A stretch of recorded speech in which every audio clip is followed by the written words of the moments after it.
Sucker MCs and they ain't saying nothing. Pull they cards, I bet they bluffing. Call them out till the day they quit. Don't quote them boys, cause they ain't sit shit. Are you gonna do the typical battle rapper route of, yo, I'm working on my records now, so I quit, I retire from battle rapping? Is that what I am? No, I mean, I try to avoid anything typical. Always, you know, but I would never say that I retired, because it's obviously something I love doing, and it's something that I get a lot of love for doing. So to me, like, I'll never lose that itch, and if the situation permits it, I'll always do it. You know? It has to be appealing to me, you know. Are you like a good fighter? That, you know what I mean? Like, always sees like an opportunity for a fight, and you're like, I can knock this dude out.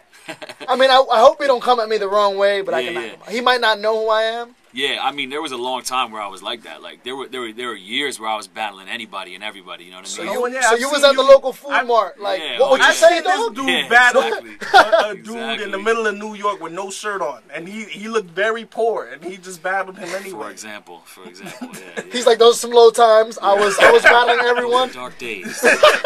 For both me and pastor got a couple. But you are here to talk about your music, but before we do that, I definitely want to just get like your history out and let's 100%. Talk about that. As far as battles, who haven't you gotten a chance to go toe to toe with that you want to? I mean, there's nobody that I'm really chasing right now. There was some talks of putting the cannabis thing together, which I thought would have been a legendary event for hip-hop in general.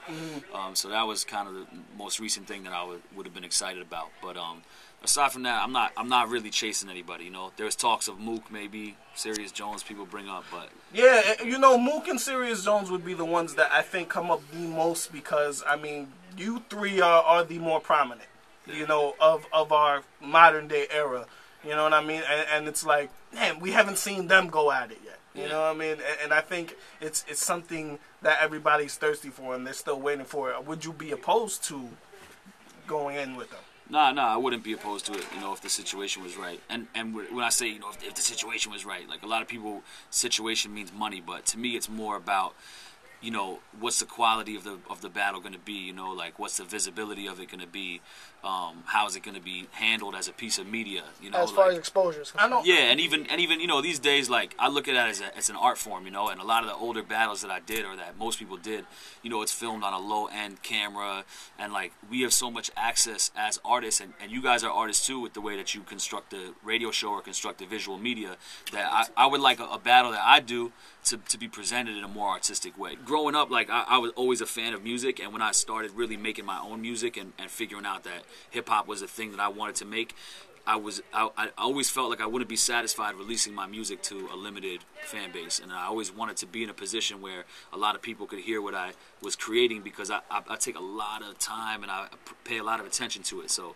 the situation I'm in right now is like something that I just had been visualizing since I was a little kid, so it's like, it's amazing to be here, you know. The world is about perception. It's all about the way people look at things. So when people want to look at me or look at something in a certain way, it can be hard for them to change their mind about it. But that's why, you know, I'm coming with a full album that's going to be a complete, it's a really complete album, you know.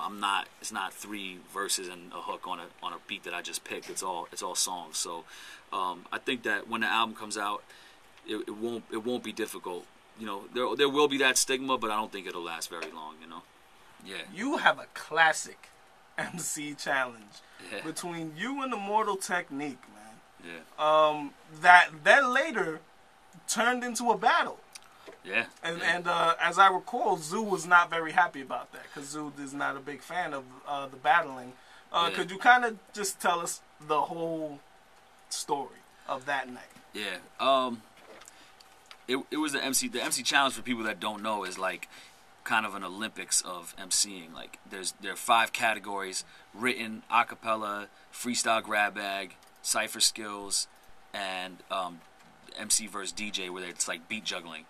And you don't get eliminated, you just compete in each round and you get points, and in the end of the night they evaluate, you know, who they rank you. So I think I came in second in one previous to that, and if you come in second you get invited to the next one.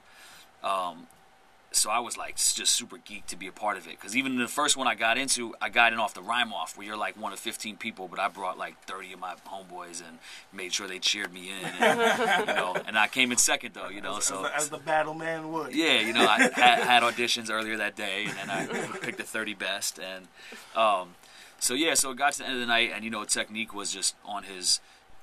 Just coming off a run of like having destroyed a lot of battles, the Rocksteady stuff, and was kind of building a buzz and notoriety, and people were in the house to see him, and I was nobody, just a kid that was in the challenge, and I scored higher than him, and they put me as first and him as second, and you know, he didn't see it that way, so.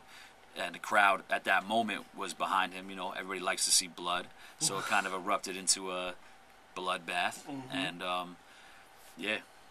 That's what happened. And let me just say what he won't say. He battled Immortal Technique and he beat him. Hey. You can say it. You battled Immortal Technique. Yeah. Zoo let you guys have a round of battle. He said, we're not going to do another one.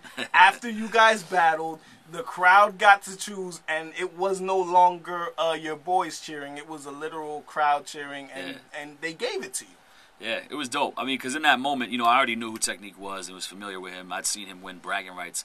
And, like, in that moment, I thought it was a wrap for me, because I wasn't really battling crazy at that time. You know, I was freestyling every day, all the time. A boogie, huh? Yeah, there we go. Yeah. Those are dark days, man. was it a Manhattan thing? Was it a paid in full thing going on there? A boogie? Yeah. I like that. I like that. You see, I'm giving. We'll run with that. Well, that's not it. That's not it. But I'm gonna help him out. So yeah, so you know, it was kind of a nerve-wracking moment for me, and I've had the footage since then, you know. But I respect Tech as an artist, and it was kind of like a weird way that it went down, and I didn't. I've had the footage. I'm not the one that actually put it out, you know, and I never really like bring it up to talk about it, just because it seemed like kind of a funny situation, because I try to keep it peace with all the people that I compete with, and it was a little bit weird. So have you now talked to Tech since then? Yeah, I see him all the time. You know, we keep it cordial, and I'm, you know, a fan of what he does as an artist and as a businessman. Sucker MCs, all teeth and gums, and the fans ain't hearing it 'cause we ain't dumb. In the school of hip-hop my degree came from, graduated with honors, no VH1. The way I spit conjures a Feeney's son, breathes breath in the rev runs DJ's lungs. I could bring Biggie back, recreate pun, then I'll send Diddy's ass on a cheesecake run.